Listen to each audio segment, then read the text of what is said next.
Hi children, this is Sudhir Kumar. Today we are talking about Biot-Savart law. Before that, let us understand a little bit about magnetic field. Suppose you are having a bar magnet. Around bar magnet, you will find a magnetic field, and magnetic field contains a lines of force.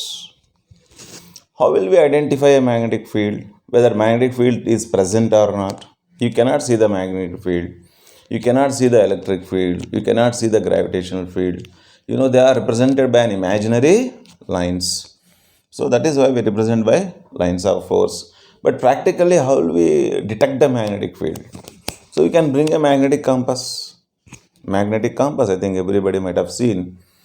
If you bring a magnetic compass near a bar magnet, the compass needle will show deflection. The north pole of the needle will indicate the direction of magnetic field at that particular point. Similarly, I bring a compass over here now, right?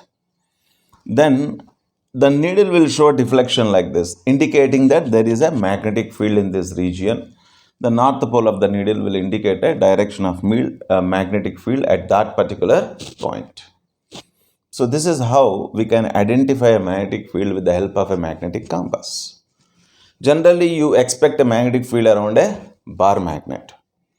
But surprisingly, the magnetic field is also produced in some other way also. When Oersted is conducting some experiments, he found the magnetic field is present around a current carrying conductor also. So there is an element means a piece of conductor, okay, which is having current I. He brought a magnetic needle, just to make you understand, I'm telling you, okay. He brought a magnetic compass near the current carrying conductor, which is showing deflection. He found there is a magnetic field around the current carrying element, not only around the bar magnet, but also around the current carrying element. So before this, how is that we are getting field here?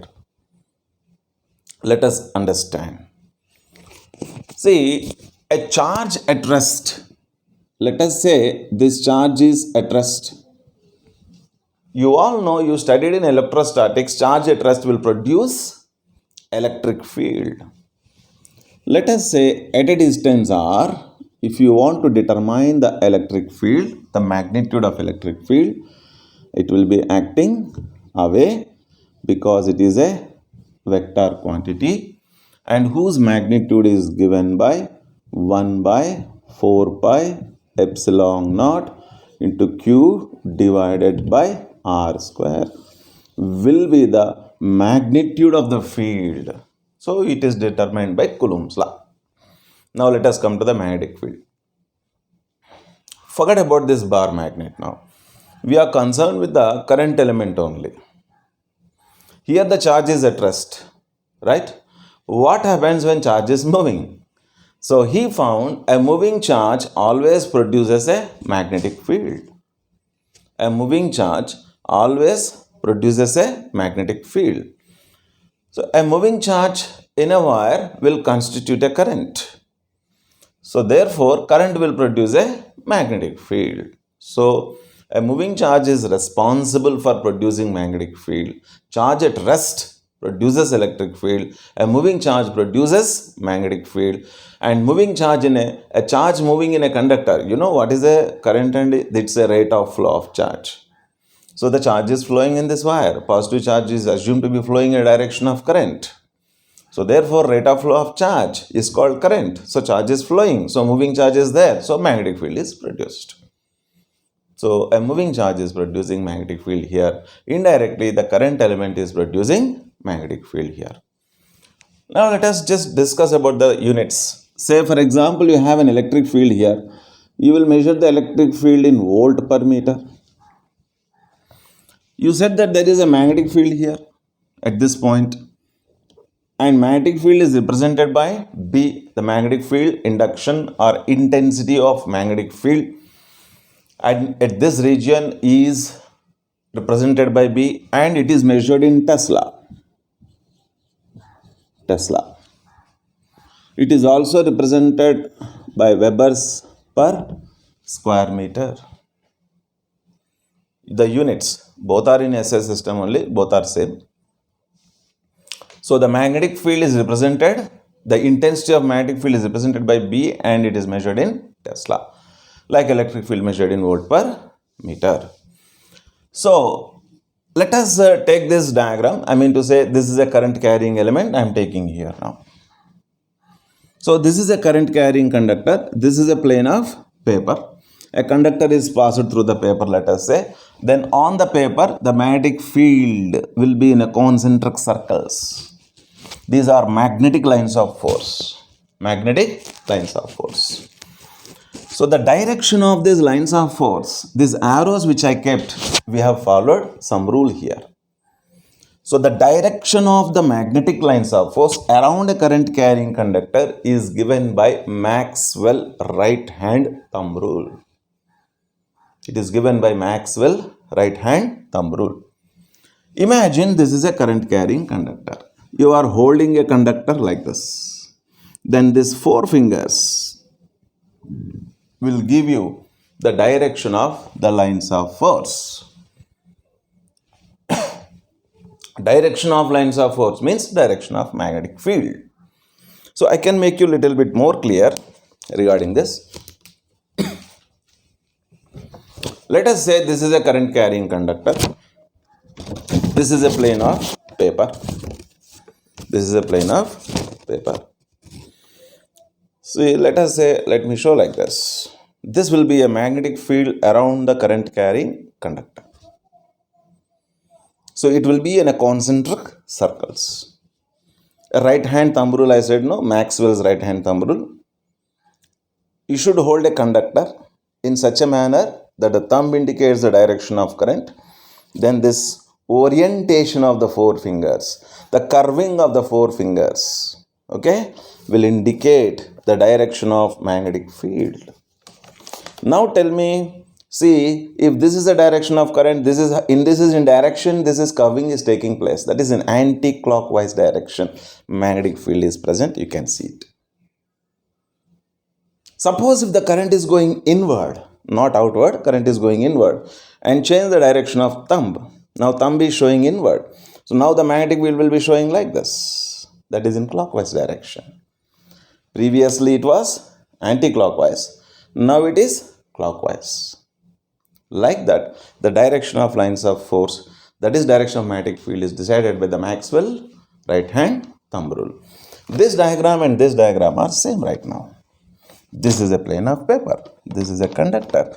These are concentric circles. Okay, anyhow, the direction of magnetic field you understood, that will be decided by the Maxwell right hand thumb rule. There are some other rules also, corkscrew rule, swimming rule, but finally we will determine the direction of magnetic field only. So it is convenient to follow right hand thumb rule. So let us follow that. Okay, this is about the direction of magnetic field, and magnetic field is produced around the current carrying element. Then what is the magnitude of the magnetic field? That is, how much field is present. Magnitude means how much field is present. Its value. Of course, that is decided by the Biot-Savart law. So Biot-Savart law gives the magnitude of the magnetic field around the current carrying conductor. The magnitude of the magnetic field around current carrying conductor. So let me say, now let us say I have considered a magnetic, a current carrying conductor in which the current is flowing like this. Some irregular shape I have taken. Okay, right. So let us consider a small element of this. Element means a small part of the current carrying conductor. This is called element. So let this length is dl bar. A small element of the conductor is dl bar. Now, what is the magnetic field? So, we know this element produces a magnetic field around it. Of course, the total conductor will produce, but I am talking about the element right now. So, the magnetic field is present around this now, everywhere here. I would like to find a magnetic field somewhere here, here, here, here. At any point, I can determine the field. Let me determine the field, say somewhere here, which is called at a point P. I would like to determine the magnetic field. Then join a line here at what distance it is. So this is known as R bar. This is known as R bar. And this is DL bar. Let the angle between these two is theta. Angle between DL bar and R bar is theta. Okay. Now according to Biot-Savart law, the magnetic field at this point is now dB. B is a magnetic field. dB is a small field because you have taken an elemental length dl. The magnetic field dB depends on what factors? What factors means what are present there or not factors, it depends. So I told no, let us compare with this electric field. Then I can tell you with what factors it depends. Let me write fast. This is a charge Q. At a distance r, electric field is present. Electric field is given by 1 by 4 pi epsilon naught into Q by r square. So charge is producing the electric field, so charge has to be considered. So the current element is producing magnetic field, so current element has to be considered. So what is the current element means? It is IDL. I into DL is called current element. So only DL if you take, it's no use. No, current has to be there. So IDL itself is known as now a current element. That means in the place of charge, we have taken IDL. And of course, when this is also obeying inverse square law. How? There, in the same manner. And sine theta has to be considered here. The position of the point P is important. And depending on this position P, theta will be changing. The angle between DL bar and R bar is theta. Then sine theta also has to be considered. Very nice. So, but you have is equal to here proportionality here. So I should have a proportionality constant here also. Let us see what is that proportionality constant now. So dB is given by, so it is given by mu naught by 4 pi remaining IDL into sine theta divided by R square. So this will be the proportionality constant. So finally, this is an equation to determine the magnitude of the magnetic field. Magnitude. If we come to the direction, already we decided Ampere's Maxwell right hand thumb rule. So this is an element here. So hold the element. The magnetic field will be inward. Inward, no? Yes, into the board. So here the magnetic field will be into the board. This is a direction. This is a magnitude. Let us talk about this constants. You said that electric field depends on the distance inversely proportional to R square, obeys inverse square law, and the amount of charge. But one point is important. The magnetic field at this region, in this region, depends on medium also. In which medium the charge is placed. Is it placed in air or vacuum, or it is placed in some water, or you get some material here between them. So based on this also field will change. So there should be some quantity that will be representing the property of the medium. So generally here epsilon is called permittivity of the medium. Permittivity, permission. So permittivity of a medium. This is a property of a medium here. So it is a property of a medium, right? which decides the spreading of the electric field, Same way here also. So there is a magnetic field here. So there is a medium. This current element is producing magnetic field here. So there is a medium here. Based on this medium also, the value of dV will be depending. So therefore, the property of medium, okay, which decides the spreading of a magnetic field is nothing but mu. It is called permeability. It is called permittivity. Electric permittivity. Magnetic permeability. If it is free space, so some other medium is not there, let us say free space is there, then it is called epsilon naught and this is called mu naught. So that is mu naught here, permittivity of the free space. Magnetic permeability of the free space. This is electric permittivity of the free space. And this mu naught value is given by 4 pi into 10 to the power of minus 7. Let us come to the units. This is mu naught. I want units. dl is some length measured in meters. This is meter square. 1 meter and meter gets cancelled. So this is measured in Tesla. So Tesla meter. This current is there, Andy. So per ampere. So this will be the unit of this mu naught. So what will be now mu naught by 4 pi value now? If you substitute, you will get 10 to the power of minus 7. So this equation and this value can be applicable when you have a free space here. If it is not free space, then the mu value he must give or relative permeability he will give you in the problems. Based on that, we have to do it. So finally, this is a magnitude of the magnetic field which is given by Biot-Savart law. We can write this in vector form also. Understand? So dB is equal to mu naught by 4 pi. I'll write I first because it is a scalar quantity. I'll multiply 1 r here and 1 r here, Andy.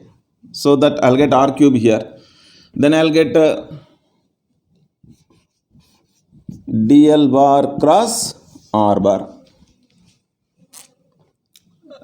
divided by r cube, I can say. So in this case, on expanding this dl bar cross r bar, I'll get sin theta. dl into r into sin theta. And you'll come back to this expression again. So we can write this dB bar in vector form also. This is about a Biot-Savart law which decides the magnitude of the magnetic field that is produced by the current element. Now this is a magnetic field due to the small element only, but I want due to this total element here magnetic field, then I have to integrate this dV. So if on integration, I'll be getting the total field here due to this total current carrying conductor, because we have dl, dl, dl, dl, dl, dl, dl. So all this will be summing up. They produce a magnetic field B here. And therefore you have to integrate this expression in order to get the total magnetic field.